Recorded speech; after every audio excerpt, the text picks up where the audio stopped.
outside of the Scooby-Doo episode, do you guys have any other episodes planned? They're kind of different or high concept. You don't think that one's different enough? That's different, but outside of that, I usually do more than one a season, I feel like. No, this is our big swing for the season, is the animation. We're pretty excited about the year. You know, we've broken, we got the first 6 scripts, 7 we just got a story on. You know, so far so good. We don't have, I mean, deliberately, we're not doing like, you know, I mean, last year was very big with the British Men of Letters and the whole sort of organizational thing and all that. And this year we made a conscious effort that we wanted to go a little smaller, more personal. So with Mom in Apocalypse World with Lucifer and the boys having to deal with Satan's son, we thought those are just a lot of emotional possibilities, and that's kind of what we wanted to play with this year. Last year was about bringing family back together.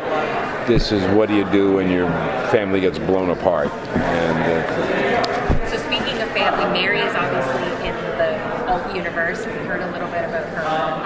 What can you tell us about sort of what her day-to-day life is going to be like there, and like, are she and Lucifer, is she going to try to run away from him first thing, or what'll that be like? she does try to run away from her first thing. Okay. That doesn't turn out as well as she might have hoped. But, you know, we visit there. We don't live in that universe for a whole long time. I mean, it's always there in episodes, but the majority of the time is spent in this world. Whenever we do visit there and we meet some characters there, or some that we know and new ones, it's just really not a pleasant place. And I think a little bit of that's going to go a long way. So, you know, a lot of the emotional stuff about what the season is, that Dean is convinced that, you know, once Mom went through that rift and with Lucifer, that was curtains for her. Sam is of the opinion, we got this kid, he opened the rift once, let's go see for ourselves. If she's alive, let's try to save her. That causes a certain headbutting amongst the two guys, and that's part of you know, this idea of the family being torn apart, is that they have these sort of different takes on this. Dean gets a little dark about that. You know. Can you talk about Jack in the Hunter world? Is that something that you play a role in, or must be Hunter?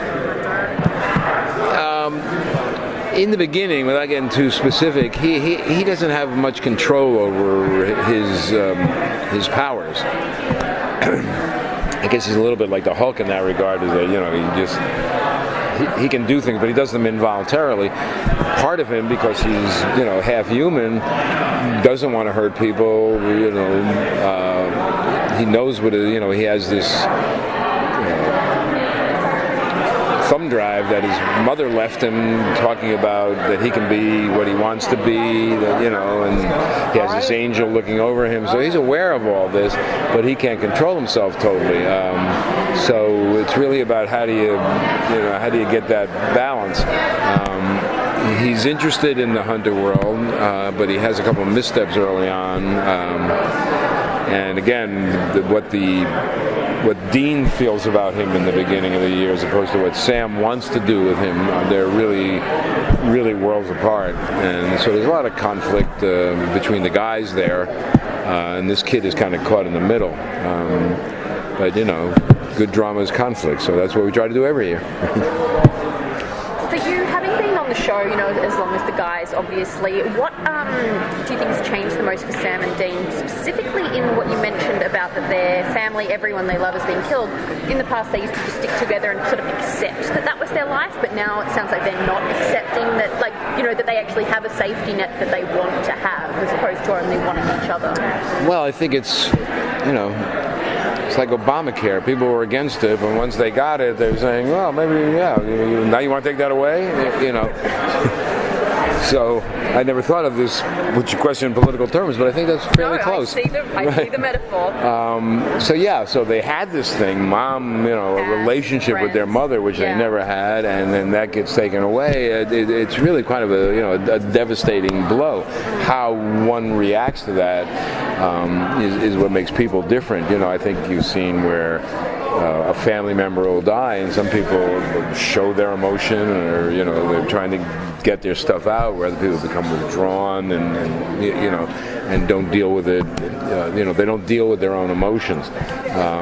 I think that latter one is a little more where Dean is at, and he kind of gets darker as the first few episodes go on. He begins to doubt, what the hell, what is this all about? What am I doing? I think we all wanted to know what Cass. Are we going to talk about? I think we all wanted to know as well, like how that will tie to, Cass as a family member, like their loss of Absolutely, well. That's part of it. I mean, the whole, even to a certain extent, Crowley's gone, even though that he was, a frenemy. Yeah. But he basically gave himself up for them. Complicated for them, right? Yeah. So all that sort of happening, and by the way, within the last 5 minutes of that episode, it's pretty devastating, and it leaves them in a really strange place. And if they just had to deal with it alone, so be it. But now they all got this kid, this man-child they have to deal with. So it's a lot of complication. I mean, we did that intentionally, but again, it's much more about, excuse me, it's a season based on emotion, not on big stuff. Can you tease Missouri's return? Does it have to do with the Wayward Sisters episode? Missouri is the grandmother of Patience, who will be the third girl in that. And this young woman reluctantly has actually passed down through generations her psychic skills. Her father wants her to deny those and not get into this world. Circumstances dictate that she has to, and that's how she ends up at Jody's. Are we seeing Missouri early in the season, or We're later? seeing her in episode 3. That's awesome. So the bunker doesn't feel very safe now. I mean, literally everyone can get into this bunker. They're not going to put Jack in the bunker and then just go away.